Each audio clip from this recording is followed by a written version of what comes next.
Hi ಸ್ನೇಹಿತರೆ, welcome to our channel Mithun Raj ಅಡಿಗೆ ಮನೆ. ಇವತ್ತಿನ ವಿಡಿಯೋದಲ್ಲಿ ಸ್ಪೆಷಲ್ ಆಗಿ ನಾನು ರಸಂ ಮಾಡಿ ತೋರಿಸ್ತಾ ಇದ್ದೀನಿ. ಜೀರ್ಣ ಶಕ್ತಿಗೆ ತುಂಬಾನೇ ಹೆಲ್ಪ್ಫುಲ್ ಆಗಿರುವಂತ ಜೀರಿಗೆ ಮೆಣಸಿನ ರಸಂನ ಯಾವ ತರ ಮಾಡ್ಬೇಕಂತ ತಿಳಿಸ್ಕೊಡ್ತೀನಿ. ತುಂಬಾನೇ ಸಿಂಪಲ್ ಆಗಿ ಮಾಡ್ಕೋಬಹುದು. ಕೇವಲ 5 ರಿಂದ 10 ನಿಮಿಷದಲ್ಲಿ ಈ ರಸಂ ರೆಡಿನೇ ಆಗೋಗುತ್ತೆ. ನಾನ್ ವೆಜ್ ತಿಂದಾಗ ಸ್ವಲ್ಪ ಹೆವಿ ಆಯ್ತು ಊಟ ಅನ್ಸಿದಾಗ, ದಿನಾಲು ಒಂದೇ ರೀತಿ ಸಾರು ಸಾಂಬಾರು ತಿಂದು ತಿಂದು ಬೇಜಾರಾದಾಗ ಒಂದ್ಸರಿ ಈ ವಿಧಾನದಲ್ಲಿ ಈ ರಸಂನ ಮಾಡಿ ನೋಡಿ, ಖಂಡಿತ ಫುಲ್ ಪ್ಲೇಟ್ ಖಾಲಿ ಆಗೋದು ಅಂತ ಗ್ಯಾರಂಟಿ.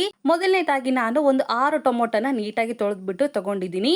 ಟೊಮೊಟೊನ ನೀಟಾಗಿ ತೊಳ್ಕೊಂಡಿದ್ಮೇಲೆ ಈ ರೀತಿ ಸೆಂಟರ್ ಪಾರ್ಟ್ ಇರುತ್ತಲ್ಲ, ಇದನ್ನ ಚಾಕುವಿನ ಸಹಾಯದಿಂದ ನೀಟಾಗಿ ತೆಗೆದು ಬಿಡ್ತೀನಿ.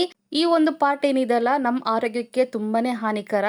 ನೀವು ಈ ಒಂದು ರೆಸಿಪಿ ಅಲ್ಲ, ಯಾವುದೇ ಟೊಮೊಟೊ ಇಂದ ಏನೇ ರೆಸಿಪಿ ಮಾಡ್ಲಿ ಇದನ್ನ ರಿಮೂವ್ ಮಾಡ್ಬಿಟ್ಟು ತಗೊಳ್ಳಿ. ಈ ರೀತಿ ಎಲ್ಲವನ್ನು ನೀಟಾಗಿ ರೆಡಿ ಮಾಡ್ಕೊಂಡಿದ್ಮೇಲೆ ಒಂದು ಪಾತ್ರೆಯಲ್ಲಿ ಹಾಕೊಂಡು ಟೊಮೊಟೊ ಮುಳುಗೋವರೆಗೂ ನೀರ್ ಹಾಕಿ ಕುದಿಯೋಕೆ ಬಿಡ್ತೀನಿ. ಅಂಡ್ ನಿಮ್ಮೆಲ್ಲರ ಹತ್ರ ಒಂದು ರಿಕ್ವೆಸ್ಟ್, ನನ್ನ ಚಾನಲ್ ನ ಮೊದಲನೇ ಬಾರಿ ನೋಡ್ತಾ ಇದ್ರೆ ಪ್ಲೀಸ್ ಎಲ್ಲರೂ ದಯವಿಟ್ಟು ಸಬ್ಸ್ಕ್ರೈಬ್ ಮಾಡ್ಕೊಳ್ಳಿ. ಪಕ್ಕದಲ್ಲೇ ಇರುವಂತ ಬೆಲ್ ಬಟನ್ ಕ್ಲಿಕ್ ಮಾಡಿದ್ರೆ ನಾನು ಯಾವಾಗ ವಿಡಿಯೋಸ್ ಹಾಕಿದ್ರು ನೋಟಿಫಿಕೇಶನ್ ಬರುತ್ತೆ. ಟೊಮೊಟೊ ಬೇಗ ಬೈಲಿ ಅಂತ ಸ್ವಲ್ಪ ಉಪ್ಪು ಹಾಕಿ ಈ ರೀತಿ ಕುದಿಯಕ್ಕೆ ಇಟ್ಟಿದ್ದೀನಿ. ಐ ಫ್ಲೇಮ್ ಅಲ್ಲಿ ಒಂದು 5 ನಿಮಿಷ ಕುದಿಸಿದ್ರೆ ಮೇಲ್ಗಡೆ ಸಿಪ್ಪೆ ಬಿಟ್ಕೊಂಡ್ಬಿಡುತ್ತೆ. ಇಲ್ಲಿವರೆಗೂ ಕುದಿಸಿದ್ರೆ ಸಾಕು. ಈ ರೀತಿ ಮೇಲ್ಗಡೆ ಎಲ್ಲ ಸಿಪ್ಪೆ ಬಿಟ್ಟಿದೆ ಅನ್ನೋ ಟೈಮಲ್ಲಿ ಇವಾಗ ಗ್ಯಾಸ್ ಆಫ್ ಮಾಡ್ಕೊಂಡ್ಬಿಡ್ತೀನಿ. ಇಷ್ಟಾದ್ರೆ ಸಾಕು. ಐ ಫ್ಲೇಮ್ ಅಲ್ಲಿ 5 ರಿಂದ 6 ನಿಮಿಷ ಕುದಿಸ್ಕೊಂಡ್ರೆ ಸಾಕು, ಅದಕ್ಕಿಂತ ಜಾಸ್ತಿ ಬೇಡ. ಒಂದು ಪ್ಲೇಟ್ ಅಲ್ಲಿ ಹಾಕೊಂಡು ಉಳಿದಿರುವಂತ ಟೊಮೊಟೊ ಮೇಲಿರುವಂತ ಸಿಪ್ಪೆ ಎಲ್ಲ ತೆಗೆದ್ಬಿಟ್ಟು ಸ್ವಲ್ಪ ಆರೋಕೆ ಬಿಡ್ತೀನಿ. ಟೊಮೊಟೊ ಈ ರೀತಿ ಪ್ಲೇಟ್ ಅಲ್ಲಿ ಹಾಕೊಂಡಿದ್ಮೇಲೆ ಸ್ಪೂನಿನ ಸಹಾಯದಿಂದ ಈ ರೀತಿ ಸ್ವಲ್ಪ ಸ್ಮ್ಯಾಶ್ ಮಾಡ್ಬಿಟ್ಟು ಆರೋಕೆ ಬಿಡ್ತೀನಿ. ಕಂಪ್ಲೀಟ್ ಆಗಿ ಆರಿದ್ಮೇಲೆ ಮಾತ್ರ ನಾವು ಮಿಕ್ಸಿ ಮಾಡ್ಕೋಬೇಕು.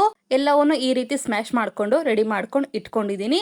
ನಂತರ ಇನ್ನೊಂದು ಕಡಾಯಿಯಲ್ಲಿ 1 ಟೇಬಲ್ ಸ್ಪೂನ್ ಅಷ್ಟು ಮೆಣಸು ಹಾಕ್ತಿದ್ದೀನಿ. ನಂತರ 1 ಟೇಬಲ್ ಸ್ಪೂನ್ ಅಷ್ಟು ಜೀರಿಗೆ ಹಾಕ್ತಿದ್ದೀನಿ. ಎರಡು ಸಮಾನ ಪ್ರಮಾಣದಲ್ಲಿ ಇರೋ ಹಾಗೆ ನೋಡ್ಕೊಳ್ಳಿ. ಗ್ಯಾಸ್ ಅನ್ನ ಲೋ ಫ್ಲೇಮ್ ಅಲ್ಲಿ ಇಟ್ಕೊಂಡು ಸ್ವಲ್ಪ ಬಣ್ಣ ಬರೋವರೆಗೂ ಹುರ್ಕೋಬೇಕು. ಈ ಒಂದು ಟೊಮೊಟೊ ರಸಂಗೆ ಜೀರಿಗೆ ಮತ್ತೆ ಮೆಣಸು ಹಾಕೋದ್ರಿಂದ ಒಳ್ಳೆ ಟೇಸ್ಟ್ ಬರುತ್ತೆ. ನೋಡಿದ್ರ ಈ ರೀತಿ ಹುರ್ಕೊಂಡಿದ್ದಾಯ್ತು. ಜಾಸ್ತಿ ಹುರ್ಕೋಬೇಡಿ, ಇಲ್ಲಾಂದ್ರೆ ಕಹಿ ಬಂದ್ಬಿಡುತ್ತೆ. ಪ್ಲೇಟಿಗೆ ಹಾಕೊಂಡಿದ್ಮೇಲೆ ಸ್ವಲ್ಪ ಆರ್ಲಿ. ಆರಿದ್ಮೇಲೆ ಮಾತ್ರ ನಾವು ಮಿಕ್ಸಿ ಮಾಡ್ಕೋಬೇಕು. ಇವಾಗ ಆರಿದೆ, ಫೈನ್ ಆಗಿ ಮಿಕ್ಸಿ ಮಾಡ್ಕೊಂತೀನಿ ನೋಡಿ. ಇವತ್ತು ಮಾಡೋ ಒಂದು ನಾನು ಟೊಮೊಟೊ ರಸಂಗೆ ಯಾವುದೇ ಬೇಳೆ ಆಗ್ಲಿ ರಸಂ ಪುಡಿ ಆಗ್ಲಿ ಬಳಸೋದಿಲ್ಲ. ಜೀರಿಗೆ ಮತ್ತೆ ಮೆಣಸಿನ ಪುಡಿ ಸಾಕಾಗುತ್ತೆ. ನೋಡಿದ್ರೆ ಇಷ್ಟು ಫೈನ್ ಆಗಿ ಪೌಡರ್ ತರ ಮಾಡ್ಕೊಂಡ್ರೆ ಸಾಕು. ನೋಡಿದ್ರೆ ಎಷ್ಟು ಚೆನ್ನಾಗಿ ಫೈನ್ ಆಗಿ ಪೌಡರ್ ತರ ಆಗಿದೆ. ಇದು ಪಕ್ಕಕ್ಕಿರ್ಲಿ. ಈ ಕಡೆ ಟೊಮೊಟೊ ಕೂಡ ಚೆನ್ನಾಗಿ ಆರಿದೆ. ಇವಾಗ ಮಿಕ್ಸಿ ಜಾರ್ಗೆ ಹಾಕೊಳ್ತಾ ಇದ್ದೀನಿ. ಎಲ್ಲಾ ಟೊಮೊಟೊನ ಮಿಕ್ಸಿ ಜಾರ್ಗೆ ಹಾಕೊಂಡಿದ್ಮೇಲೆ ಖಾರಕ್ಕೆ ತಕ್ಕಂಗೆ ಖಾರದ ಪುಡಿ ಹಾಕೊಳ್ಳಿ. ನಾನಿಲ್ಲಿ 1.5 ಟೀ ಸ್ಪೂನ್ ಅಷ್ಟು ಖಾರದ ಪುಡಿ ಹಾಕ್ತಿದ್ದೀನಿ. ನೀರು ಹಾಕದೆ ಹಾಗೆ ಮಿಕ್ಸಿ ಮಾಡ್ಕೋಬೇಕು. ನೋಡಿದ್ರ ಕಲರ್ ಎಷ್ಟು ಚೆನ್ನಾಗಿ ಬಂದಿದೆ. ಟೊಮೊಟೊ ಜೊತೆಗೆ ಖಾರದ ಪುಡಿ ಈಗಲೇ ಹಾಕೊಂಡ್ಬಿಟ್ರೆ ಒಳ್ಳೆ ಕಲರ್ ಬರುತ್ತೆ. ನಂತರ ಒಗ್ಗರಣೆಗೆ ನಾನು ಒಂದು ಪಾತ್ರೆಯಲ್ಲಿ 2 ಟೇಬಲ್ ಸ್ಪೂನ್ ಅಷ್ಟು ಎಣ್ಣೆ ಹಾಕ್ತಿದ್ದೀನಿ. ಎಣ್ಣೆ ಬಿಸಿ ಆದ್ಮೇಲೆ 1 ಟೀ ಸ್ಪೂನ್ ಅಷ್ಟು ಸಾಸಿವೆ ಹಾಕ್ತಿದ್ದೀನಿ. ಸಿಡಿದ ಮೇಲೆ ಒಂದು 5 ರಿಂದ 6 ಒಣಮೆಣಸಿನಕಾಯಿ ಹಾಕ್ತಾ ಇದ್ದೀನಿ. ನಂತರ 2 ಗಡ್ಡೆ ಬೆಳ್ಳುಳ್ಳಿನ ಜಜ್ಜಿಬಿಟ್ಟು ಹಾಕೊಳ್ಳಿ. ಗ್ಯಾಸ್ ಅನ್ನ ಮೀಡಿಯಂ ಫ್ಲೇಮ್ ಅಲ್ಲಿ ಇಟ್ಕೊಂಡು ಬೆಳ್ಳುಳ್ಳಿ ಸ್ವಲ್ಪ ಕಲರ್ ಬರೋವರೆಗೂ ಫ್ರೈ ಮಾಡ್ಕೊಳ್ಳಿ. ನೋಡಿದ್ರೆ ಎಷ್ಟು ಚೆನ್ನಾಗಿ ಬಣ್ಣ ಬಂದಿದೆ ಅಲ್ಲ.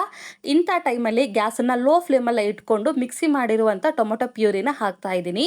ಸ್ವಲ್ಪ ಸ್ವಲ್ಪ ನಿಧಾನವಾಗಿ ಹಾಕೊಳ್ಳಿ. ಟೊಮೊಟೊ ಪೇಸ್ಟ್ನ ಹಾಕಿದ್ಮೇಲೆ ಗ್ಯಾಸ್ ಅನ್ನ ಮೀಡಿಯಂ ಫ್ಲೇಮ್ ಅಲ್ಲಿ ಇಟ್ಕೊಂಡು ಸ್ವಲ್ಪ ಹೊತ್ತು ಈ ರೀತಿ ಮಿಕ್ಸ್ ಮಾಡ್ಕೊಂತೀನಿ. ನಂತರ ರಸಂ ಕನ್ಸಿಸ್ಟೆನ್ಸಿಗೆ ಎಷ್ಟು ಬೇಕೋ ಅಷ್ಟು ನೀರ್ ಹಾಕೊಳ್ಳಿ. ಮಿಕ್ಸಿ ಜಾರಿಗೆನೆ ಸ್ವಲ್ಪ ನೀರ್ ಹಾಕಿದೀನಿ. ಇನ್ನು ಸ್ವಲ್ಪ ನೀರ್ ಬೇಕು ಅಂತ ಇನ್ನು ಎಕ್ಸ್ಟ್ರಾ ನೀರ್ ಸೇರಿಸಿದೀನಿ. ನೋಡಿದ್ರೆ ರಸಂ ಅಂದ್ರೆ ಸ್ವಲ್ಪ ನೀರಾಗೆ ಇರಬೇಕು. ಮುಚ್ಚಳನ ಮುಚ್ಚಿ ಒಂದು ಕುದಿ ಬರೋವರೆಗೂ ಕುದಿಸ್ಕೋಬೇಕು. ಅಷ್ಟೇ, ಜಾಸ್ತಿ ಕುದಿಸ್ಕೋಬಾರ್ದು. ಯಾಕಂದ್ರೆ ಆಲ್ರೆಡಿ ಟೊಮೊಟೊ ನಾವು ಬೇಯಿಸಿರ್ತೀವಲ್ಲ, ಅದಕ್ಕೋಸ್ಕರ. ಈ ರೀತಿ ಒಂದು ಕುದಿ ಬಂದಿದೆ ಅನ್ನೋ ಟೈಮಲ್ಲಿ ಇನ್ನೊಂದ್ಸರಿ ನೀಟಾಗಿ ಕಲಿಸ್ಕೊಂಡು ಸ್ವಲ್ಪ ಬೆಲ್ಲ ಹಾಕ್ತಿದ್ದೀನಿ, ಟೇಸ್ಟನ್ನ ಬ್ಯಾಲೆನ್ಸ್ ಮಾಡಲಿ ಅಂತ. ನಂತರ ಕರಿಬೇವು ಹಾಕ್ತಿದ್ದೀನಿ. ನಂತರ ಸಣ್ಣದಾಗಿ ಕಟ್ ಮಾಡ್ಕೊಂಡಿರುವಂಥ ಕೊತ್ತಂಬರಿ ಹಾಕ್ತಾ ಇದ್ದೀನಿ. ನಂತರ ಆಲ್ರೆಡಿ ಪುಡಿ ಮಾಡಿರುವಂಥ ಜೀರಿಗೆ ಮೆಣಸಿನ ಪುಡಿ 1.5 ಟೀ ಸ್ಪೂನ್ ಅಷ್ಟು ಹಾಕ್ತಾ ಇದ್ದೀನಿ. ರುಚಿಗೆ ತಕ್ಕಷ್ಟು ಉಪ್ಪನ್ನ ಹಾಕಿ ಇವಾಗ ಕಲಿಸ್ಕೊಂತೀನಿ. ಕರಿಬೇವನ್ನ ಈಗ ಹಾಕೋದ್ರಿಂದ ಒಳ್ಳೆ ಟೇಸ್ಟ್ ಬರುತ್ತೆ. ಒಂದ್ಸರಿ ಈ ವಿಧಾನದಲ್ಲಿ ಟ್ರೈ ಮಾಡಿ ನೋಡಿ.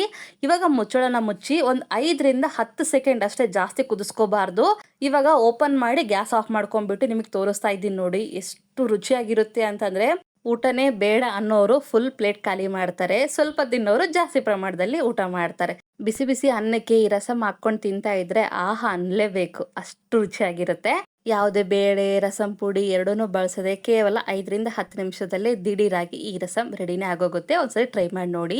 ಈ ವಿಡಿಯೋ ಈ ರೆಸಿಪಿ ನಿಮಗೆ ಇಷ್ಟ ಆದ್ರೆ ನನ್ನ channel like share comment and subscribe ಮಾಡ್ಕೊಳ್ಳೋದನ್ನ ಮಾತ್ರ ಮರಿಬೇಡಿ. ಓಕೆನಾ? ಮುಂದಿನ ವಿಡಿಯೋದಲ್ಲಿ ಮತ್ತೆ ಸಿಗ್ತೀನಿ. ಅಲ್ಲಿವರೆಗೂ ಟೇಕ್ ಕೇರ್, ಬಾಯ್.